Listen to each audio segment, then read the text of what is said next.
Management by stage. Early stage epithelial ovarian cancer, Figo stage 1.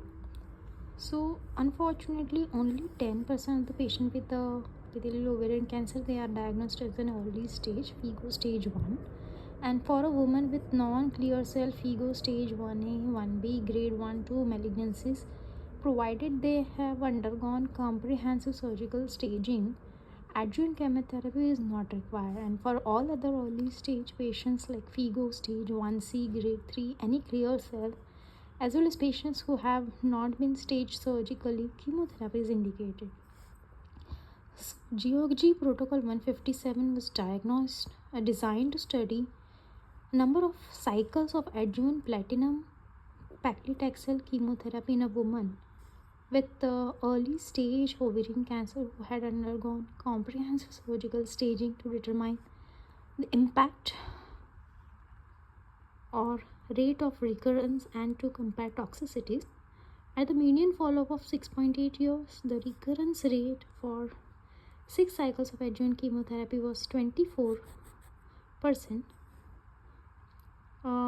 lower. It was 24% lower than for the 3 cycles, and overall death rate was similar in the 2 arms.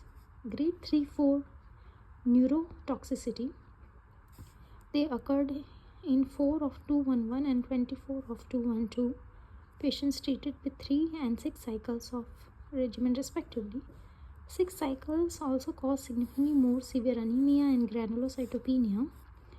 And for surgically stage high risk early stage ovarian carcinoma, this trial found that practice changing because it demonstrated that 6 cycles of adjuvant chemo were associated with a higher toxicity and did not significantly alter recurrence rate in this population.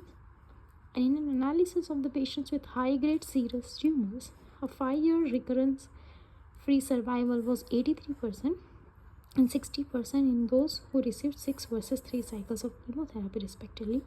And for that reason, 6 cycles are recommended for high-grade serous tumors. Then a national consensus guidelines are available on a variety of websites.